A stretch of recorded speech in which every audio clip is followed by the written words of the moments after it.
पार्थिव पटेलच्या गुजरातनं झारखंडचा 123 धावांनी धुव्वा उडवत रणजी करंडक क्रिकेट स्पर्धेच्या फायनलमध्ये धडक मारली आहे। नागपूरच्या VCA स्टेडियमवरती खेळवण्यात आलेल्या उपांत्य सामन्यात झारखंड समोर विजयासाठी 235 धावांचा माफक लक्ष्य होता, पण जसप्रीत बुमराह आणि आरपी सिंग यांच्या वेगवान आक्रमणासमोर झारखंडच्या फलंदाजांनी अवघ्या 111 धावात नांगी टाकली।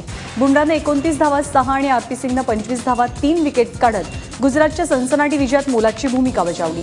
त्याआधी मनप्रीत जुनेजा आणि चिराग गांधी यांनी 7व्या विकेटसाठी रचलेली 80 धावांची भागीदारी गुजरातच्या डावाला मजबूती देणारी ठरली।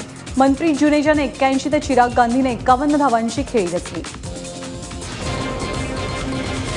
रणजी करंडकाच्या इतिहासात फायनलमध्ये धडक मारण्याची गुजरातची ही केवळ दुसरी वेळ आहे। याआधी 1950-51च्या मोसमात गुजरातनं रणजी करंडकाच्या फायनलमध्ये प्रवेश केला होता, पण त्यावेळी इंदूरच्या मैदानात यजमान होळकर संघानं गुजरातचा 189 धावांनी पराभव करून रणजी करंडकावर आपलं नाव कोरलं। त्यानंतर 66 वर्षांनी गुजरात पुन्हा फायनलमध्ये दाखल झालेला असून रणजी करंडकाचा अंतिम सामना सुद्धा इंदूरमध्येच खेळवला जाणार आहे। मुंबई आणि तामिळनाडू संघांमधला उपांत्य सामना जिंकणारा संघ अंतिम सामन्यात गुजरातशी खेळणार आहे।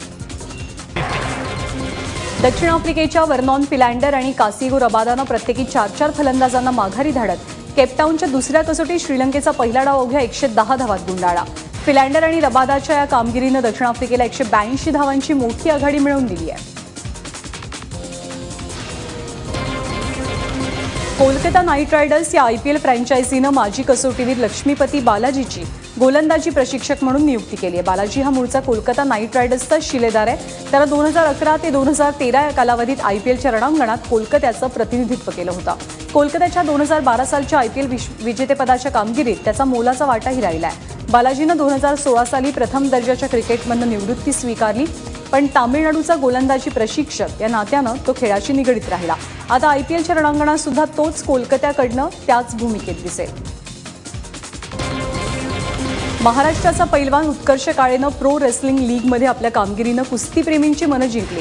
जयपूर निंजा संघाकडनं खेळणाऱ्या उत्कर्षला पंजाब रॉयल संघाचा जॉर्जियन पैलवान व्लादिमीर यानं 8-5 असं हरवलं, पण 2 वेळचा ऑलिम्पिक सुवर्ण पदक विजेता आणि विश्वविजेता व्लादिमीरला उत्कर्षनं चांगलंच झुंजवलं।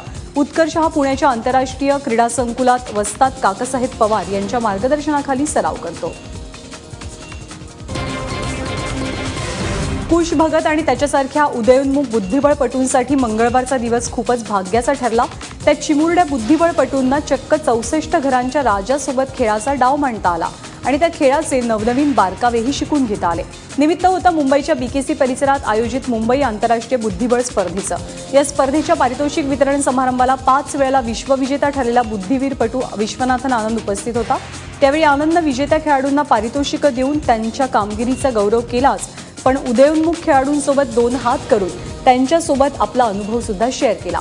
गेल्या वर्षभरातल्या माझ्या कामगिरीविषयी मी समाधानी आहे आणि 2017 साली आणखी मोठं यश मिळवण्यासाठी आपण उत्सुक असल्याची प्रतिक्रिया आनंदने यावेळी दिली।